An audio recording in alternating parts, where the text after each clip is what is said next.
Hello बच्चों, आज हम डिस्कस करने वाले हैं बायोंट फोर्स के बारे में। तो बायोंट फोर्स क्या होता है? पानी के अंदर बहुत सारी चीज़ें पड़ी हुई होती है, देखिए आपने। अब वो चीज़ों के ऊपर एक फोर्स लग रहा होता है जो उनको ऊपर की तरफ धकेलता है, वो होता है बायोंट फोर्स, है ना। वो बायोंट फोर्स क्या करेगा, जैसे पानी में कोई चीज़ पड़ी हुई है, पॉलिथीन पड़ी हुई है, टायर पड़ा हुआ है, तो टायर क्या करेगा, ऊपर की तैरने लगेगा। तो वो किस फोर्स से तैर रहा है? वो बायोंट फोर्स की वजह से तैर रहा है। बात समझ पा रहे हो मैंने क्या कहा? वो बायोंट फोर्स की वजह से तैर रहा है। चलो डेफिनेशन की बात करते हैं बायोंट फोर्स के, है ना। बात तो समझ गए आपकी, पानी के अंदर जो ऊपर की तरफ फोर्स लगेगा वो क्या होगा बच्चों? बायोंट फोर्स होगा। चलिए बहुत अच्छे। तो क्या कह रहा है, टेंडेंसी ऑफ अ लिक्विड, ये एक तरह की क्या टेंडेंसी है to exert an upward force, जो ऊपर की तरफ एक्सर्ट लगती है, ऊपर की तरफ एक फोर्स लगता है ऑन एन ऑब्जेक्ट के ऊपर इमर्ज इन ए लिक्विड, जो पानी में डूबा हुआ है। पानी में अगर कोई ऑब्जेक्ट डूबा हुआ है तो उस डूबे हुए ऑब्जेक्ट के ऊपर या तैरते हुए ऑब्जेक्ट के ऊपर एक फोर्स लगेगा जो कि ऊपर की तरफ होगा, और उस फोर्स को हम क्या कहेंगे बच्चों? बायोंट फोर्स कहेंगे। उसी को हम क्या कहेंगे? बायोंट फोर्स कहेंगे। अच्छा, बायोंट फोर्स जो होता है उसको हम अपथ्रस्ट भी कहते हैं। बायोंट फोर्स को हम क्या कहते हैं? अपथ्रस्ट भी कहते हैं। दूसरा नाम है बायोंट फोर्स का। बढ़िया है, क्या दिक्कत है? ठीक है, आगे चलो। Heavy object seems to be lighter in the water. देखो हैवी जो ऑब्जेक्ट होंगे, भारी से भारी, हाथी घोड़े, दुनिया भर के जितने भी हैवी ऑब्जेक्ट्स हैं, वो सबके सब हैवी ऑब्जेक्ट्स जो हैं पानी के अंदर जाने के बाद उनको फील कैसा होगा? बहुत ही हल्का फील होगा, बहुत ही अच्छा फील होगा। ठीक, तो पानी क्या करता है? हर चीज़ को हल्का कर देता है।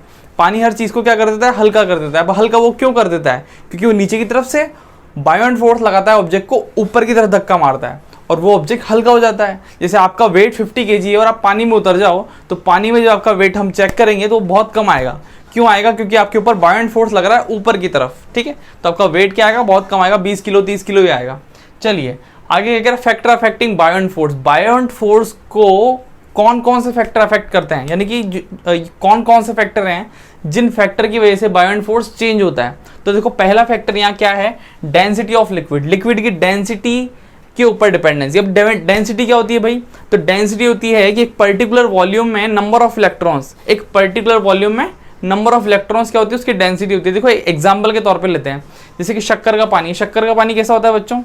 बहुत चिपचिपा होता है, बहुत ही डेंस होता है, बहुत ही हैवी होता है। और सादा पानी कैसा होता है? बहुत ही लिक्विड होता है। तो वो जो शक्कर का पानी है उसकी डेंसिटी बहुत ज़्यादा है। क्यों है? क्योंकि एक पर्टिकुलर एरिया में बहुत सारे इलेक्ट्रॉन्स वहाँ पर हैं, बहुत सारे इलेक्ट्रॉन्स हैं, तो यानी कि उसकी डेंसिटी कैसी है? बहुत ही ज़्यादा होगी।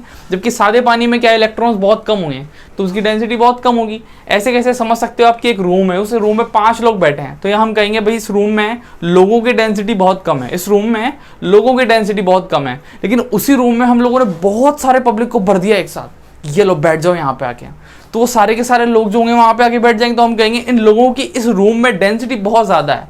समझ रहे हो? तो एक पर्टिकुलर एरिया में नंबर ऑफ इलेक्ट्रॉन्स ही क्या होती है? उसकी डेंसिटी होती है। ठीक है, तो क्या होगा अगर डेंसिटी हमने पानी की ज़्यादा ले ली, हैवी डेंसिटी का लिक्विड होगा तो बायोंट फोर्स क्या होगा? ज़्यादा होगा। याद रखना, हैवी डेंसिटी का लिक्विड होगा तो बायोंट फोर्स क्या होगा? ज़्यादा होगा। जैसे कि सी वाटर। सी वाटर में बहुत सारी चीज़ें मिक्स है, ठीक है, बहुत सारे ये केमिकल्स मिक्स हैं और सॉल्ट मिक्स है, तो वो क्या होता है? हैवी होता है पानी। सी का पानी कैसा होता है? हैवी होता है। समुद्र का पानी हैवी होता है। तो उसमें जब आप तैरोगे तो आपके ऊपर बहुत ज़्यादा बायोंट फोर्स लगेगा और आपको क्या है? तैरने में आसानी लगेगी। ठीक, आपको तैरना बहुत ही ईजी लगेगा समुद्र के अंदर। दूसरा देखो, अगर लोअर डेंसिटी का लिक्विड है तो बायोंट फोर्स क्या होगा? बहुत कम होगा। लोअर डेंसिटी का लिक्विड, अब लोअर डेंसिटी का लिक्विड कौन सा है? तो लोअर डेंसिटी का लिक्विड है आपका फ्रेश वाटर, साफ पानी। तो साफ पानी में जो आप तैरोगे, जैसे कि स्विमिंग पूल का पानी, तो वहां पे आपको ज्यादा मेहनत करनी पड़ेगी, ज्यादा एफर्ट लगाना पड़ेगा। क्यों लगाना पड़ेगा? क्योंकि नीचे से बायोंट फोर्स बहुत थोड़ा है, तो वो आपकी हेल्प नहीं करेगा। आपकी हेल्प क्या है? नहीं करेगा। तो आपको थोड़ी बहुत ही हेल्प मिलेगी बायोंट फोर्स की। अच्छा, दूसरी चीज क्या है? Volume of object. ऑब्जेक्ट के वॉल्यूम पे डिपेंड करता है। दूसरी चीज़ है कि अगर देखो, जैसे कि बॉक्स है पूरा पानी में डूबा हुआ है, तो इसके ऊपर बायोंट फोर्स बहुत ज़्यादा लगेगा और उसको धक्का मारेगा, ऊपर जाओ ऊपर जाओ ऊपर जाओ। जबकि अगर वो थोड़ा सा डूबा हुआ है तो उस पर बायोंट फोर्स भी थोड़ा सा लगेगा। समझ रहे हो? तो जितना ज़्यादा हम पानी के अंदर ऑब्जेक्ट को डुबोएंगे उसके ऊपर उतना ही ज़्यादा बायोंट फोर्स लगेगा। ठीक, तो थोड़ा डुबोगे तो थोड़ा बायोंट फोर्स लगेगा, ज़्यादा डुबोगे तो ज़्यादा बायोंट फोर्स लगेगा। ठीक, तो इसके ऊपर ये डिपेंड करता है। बात समझ आ गई? कोई डाउट हो तो आप पूछ लेना, लिख लीजिए आप इसको आराम से।